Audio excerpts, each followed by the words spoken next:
I'm Shaun Cole, this is the SImpit, and today we're here to check out an auto tycoon game that is called Automation.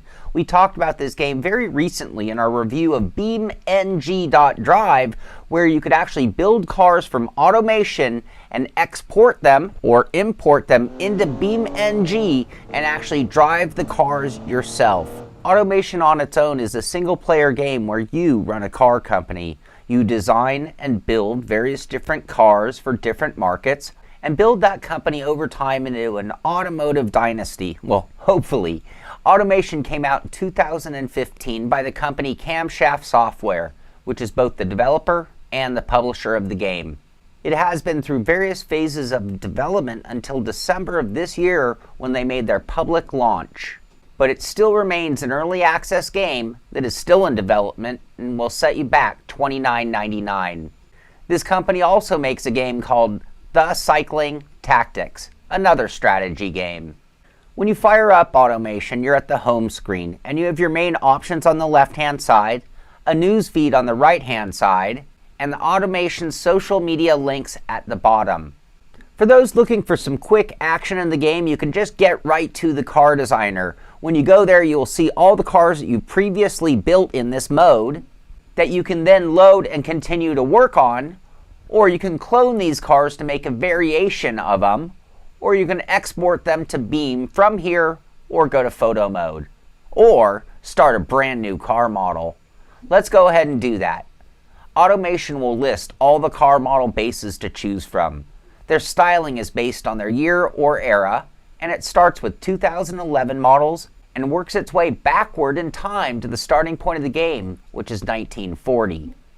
The body styles available can be anything from a two-door sports car up to SUVs and vans. It can also be anything from base model to supreme luxury or supercar exotic, with many of these shapes resembling the cars we know and love. In order to give you just an idea of what you can do with the car designer in Automation, for this show I used a rear engine sports car, something like a 1973 Porsche slant nose without any of the markings that actually make it a Porsche. And from there we chose our construction materials and the type of chassis based on those available in 1973. This includes the type of front and rear suspension that goes on the car. As they jump you around through the car design process, the next phase is actually the engine construction. You have to design an engine for the car that we're building. You can load one of the previous engines that you've built before and just use that now, or you can just design one from scratch for this purpose-built car, which we're going to go ahead and do right now, as neither of the previous engines were what we were looking for. It starts with the engine block style, the amount of cylinders, and the displacement along with the head type and material. Then it guides you through each part of the engine build: bottom end, top end, aspiration, fuel system, exhaust, and you can even paint the engine if you want. All along, if you hover over, you can usually see the parts in action, which is really cool and kind of an educational part of Automation as well. When all is done, you can dyno test the engine and you can actually hear it roar and get a list of corrections to issues with the motor that you can or don't have to address now.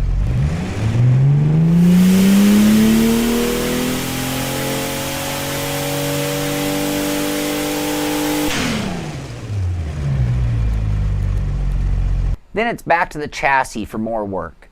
You can slightly change the car's overall shape of the existing model and then on to painting all of the parts. You will add all the car's fixtures that give it its personality, like headlights, taillights, grills, bumpers, and a variety of other finishing parts. This includes the visual interior parts, which I had a nightmare doing and usually actually skipped. This will be lacking visually in BeamNG, but will not affect the car's value.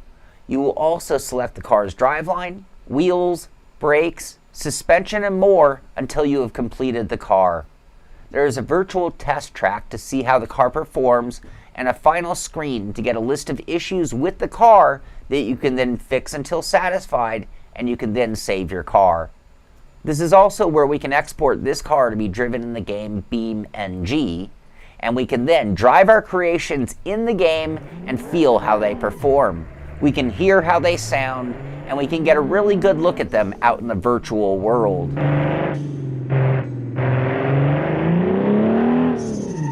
You can also find out some of those corrections that you didn't make really come back to haunt the car's performance, and that is a whole new aspect of driving games that I can say I've never done before.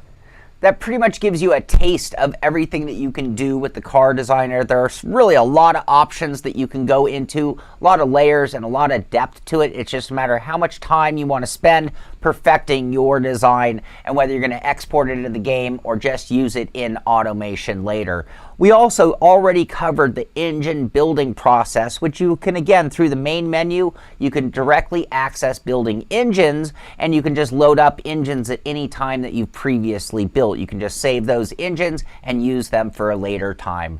Now, before we get to the meat and potatoes of automation, which is really the campaign mode, I do want to, again, point out the tutorials area, because this is an area that you are going to need in the campaign mode. It is a difficult game. There is a lot to learn, and there are a lot of tricks to be learned in their tutorials, and I will even say that I use some third-party videos as well. And also don't forget the links at the bottom, the social media links, because it'll take you to the YouTube page for automation, where they have more videos than are available in the tutorials section. Despite the amount of fun that can be had designing your own cars, building your own engines, the real main focus of automation is the campaign mode and being a car tycoon, an automotive empire being built by you with various different cars, meeting various different needs of the people for a profit. In that mode, you start your own company in one of 5 regions, offering different advantages and disadvantages, and you can also select on different difficulty levels. The game gets right to building your first car and picking the market you are going for. We've already covered designing a car and engine, which you could do now, or you could just allow the game to design one for you. The objective being designing a car perfectly suited for the market you are targeting. In campaign mode, you will also have to build the factory to build your chassis, and another factory to build your engines. This is where you start to really get into the tycoon aspects of the game, as every phase of production can be adjusted for tooling, quality, and speed, with each coming at a higher or lower manufacturing cost. It also affects the quality of your cars, and decisions here can be the difference between profit and lawsuits costing you fortunes. There are a ton of settings to go through, and each one requires a little bit of understanding. In the end, the game predicts the amount of cars that will be sold and the profit margins that you can expect, providing all goes well.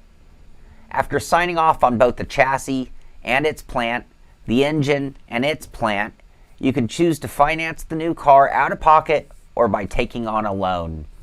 Now, one thing I do want to point out about automation right here, because it really does keep coming back, and I think I even say it a few more times in the review here. All that time we spent designing a car, building the perfect headlight and grille combination, picking and selecting the right bumpers, the right interior pieces, none of that actually factored into the cost of the vehicle. It really came down to the chassis size, the type of components that we selected, the type of engine certainly, and other factors like that. When you were at the interior and you selected how many seats and the type of interior pieces, that affected the value or the cost of the vehicle, but none of that artistic stuff that we did to the car, and you can keep that in mind when building cars for the campaign mode versus building them just for yourself in Car Designer or for BeamNG. So it's now day 1, 1946. We have our first car design made, our first engine design ready to go, our plants are ready to be built, and as soon as we hit unpause on the game, that construction will start happening and our profits and losses will start happening as well. When we do this, pre-order sales for the cars will come in, and it will be a race against time to build our cars and engines to match those orders. At the end of the first year, we can look and see how the company is doing. We have fulfilled our pre-orders and are now looking at our annual orders. But what can we do to improve? Perhaps add some marketing campaigns to get more orders? What about the future? Maybe we should do some R&D. From there, the game moves on in this what financial sort of page that we're looking at where you're watching the numbers go up and down, and you as the CEO are trying to think of what adjustments you can make to maximize those profits. You will then give certain cars facelifts to make them more attractive to newer buyers, or you'll design entirely new cars with more modern technology, with new modern body styles, along with dealing with recalls and building shortfalls for previous models.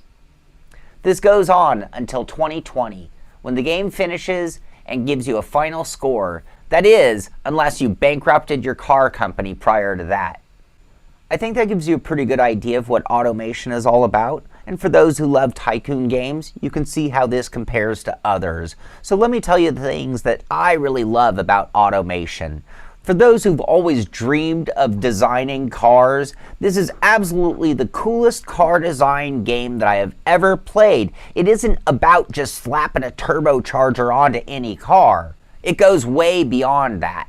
This is from the ground up with a lot of control on the end design. I have found myself spending many hours just perfecting a car purely for the fun of it. And the fact that that same process is part of a Tycoon game is just plain awesome.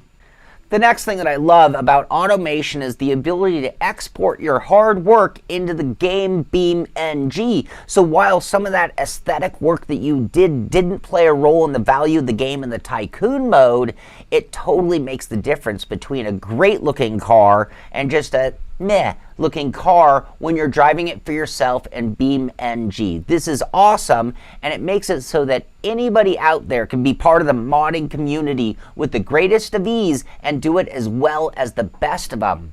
Who needs a modding community when you can just do it for yourself? But automation does have its own modding community with additions to this game.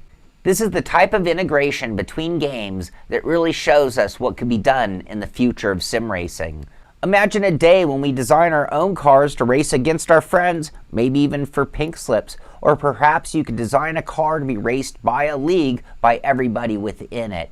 The other thing I love about automation is it is educational, especially with the integration of BeamNG. If you don't know the difference between a single overhead cam and a dual overhead cam, you can see it in operation while building a motor.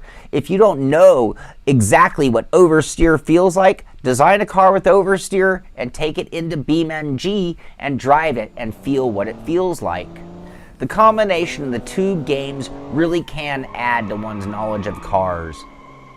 Now, despite automation having a lot of promise, it does still have a few flaws that are a little bit annoying. So I talked about the amount of time and effort we might put into building a model with all the headlights, grills, fixtures that give that car that unique flair that make a car's marquee. Well, all that time is wasted. The impossible to build interiors, all of that time is wasted or unnecessary in the Tycoon game. You literally can just let the AI build the car. It won't even put headlights on the car. You can just fix the problems or issues with that car and continue on in the game. That works out fine, but it does sort of separate the difference between single designing your car phase versus building a car in the career phase. And I think having that time spent to making the car perfect would only make the Tycoon aspect of the career mode that much better. Also, there are other limitations, like not having superchargers, or despite the amount of body styles, headlight fixtures, and other body parts to choose from, we will always ask for more. Another area that I feel automation could really benefit from some improvement is in the UI. This really mostly comes into play in the career mode more than in the building the car or the engine phase. But when you're playing that career game, there is very little going on. You are just watching a spreadsheet. And I found it very hard to navigate the career mode or to even track what was going on. In this game, every number is important, and it is even hard to see what exactly your factories are doing. I kind of lost track of what factory was building what despite their names. You just kind of sit at the main screen watching time go by and having to really dig in to get more details. This also takes me to the overall representation of what you see in career mode. There is very little graphical elements going on that'll entertain you while you're letting the time grind through. A lot of other Tycoon games like Planet Coaster, you get to watch the people walk around, you get to watch the coasters go around. It's not just sitting there watching the numbers, making this feel a little dry. The spreadsheet part of the game even gives it kind of a dated feel. I mean, when I'm sitting there, it would be great to see the plant in action, seeing cars going down an assembly line, maybe seeing cars going out to the parking lot so I can actually see some kind of visual representation of the production, not just staring at that spreadsheet.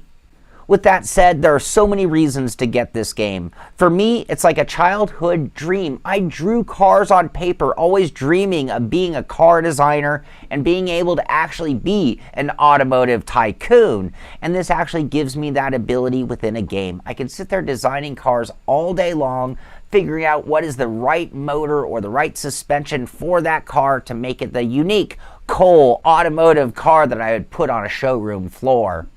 You can actually dyno test the engines, put the thing out on a test track and see how it performs. Taking all of those concepts and turning it into a Tycoon game is just brilliant. It's just that they need to clean it up. They need to give it more graphical elements to make it a little bit more entertaining. They need to take you along through the career mode with better instructions, better tutorials. But if they could do some of these things, this could make Automation one of the greatest Tycoon games ever, especially for us car freaks out there. Plus, when I added the integration into BeamNG, it gives this Tycoon game an ability, a flair that no other Tycoon game can ever say that they've done. So if they clean things up a little bit, they get that integration into BeamNG with an amazing Tycoon game, and they can be blowing away the likes of Planet Coaster, SimCity, and the other big Tycoon games out there. So I am very optimistic and hopeful because it has a lot of promise. So I think I've told you everything that you need to know about Automation. You can check it out for yourself at automationgame.com or on Steam. And if you enjoyed this show, be sure to give it a thumbs up. Be sure to subscribe to the channel so you can find out when our next video comes out. And most of all, thank you for watching. This is the SImpit. I'm Shaun Cole, and I'll see you on the track.